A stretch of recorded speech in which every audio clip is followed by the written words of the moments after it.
What an unexpected and scary night this started out to be. Stay tuned and I'll tell you about it.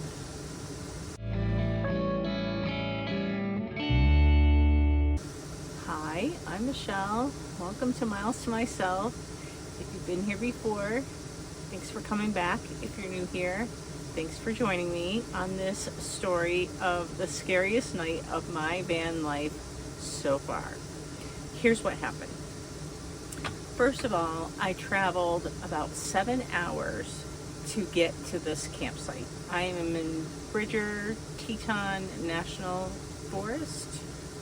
Park. I'm not exactly sure. I'm too nervous to look everything up right now and get it right. So let's just suffice to say that's where it is, like Shadow Mountain Camp Spot or something. It is forest land. It is boondocking. This is my first night boondocking. I have stayed in campgrounds or harvest hosts or truck stops up to this point. So it's been not even 2 weeks that I've been on the road. This is my first night. First of all, the road in here was so bad. It was dirt to start out with, which was bad enough. And then it was these big giant rocks, and it just felt like my whole van was going to shake apart. It said I had 3 miles to go and it was going to take me 30 minutes, and that was at 25 miles an hour, and I was only going 10. So I slowly winded my way up and through and made it to this spot that there was so much water flooding the road, you can call it a road, that I was scared to death that I was going to get stuck and not be able to get out and no way to have any help. So I did like a 37-point turn, turned myself around, and came back to where I saw a side road. Now, I don't know where I'm supposed to be going, if there's camping allowed. It said there was camping, but it wasn't clearly marked where camping was. And there was bear, warnings all over the place that this is a bear infested, area, and to have bear spray and to be cautious. And with Sharpie, I was a little afraid. So the road and shaking made me a little nervous, and then not being able to get to the campsite that I thought I was going to made me a little nervous, and then turning around and hoping I didn't get stuck made me a little nervous.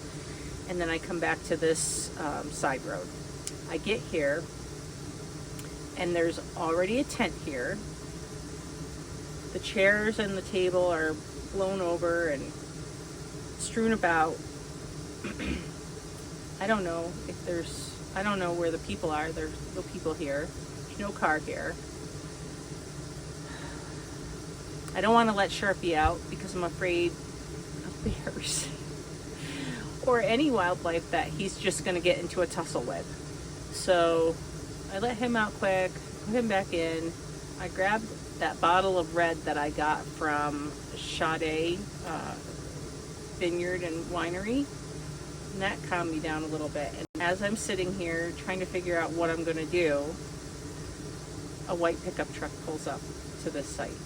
So I immediately hop out. I was worried about nothing. The nicest young couple are camped at this site. I explained my problems to them, and they were like, it's fine, just stay. And so I felt like I wanted to give them something, even though they didn't pay for the site either, but I'm infringing on their private campsite here that they found. And so I gave them my Wi-Fi password. They invited me to come out later and sit by their fire and with my wine and bring Sharpie, and it all turned out okay. But man, I just wanted to tell you how scared I was being my first boondock outing. And I plan to boondock for the next I do have campground set up for the next couple of days, but after that it's like a week of boondocking. So I hope it goes better. Thank you for listening. Thanks for watching. And I hope to see you again soon. Bye.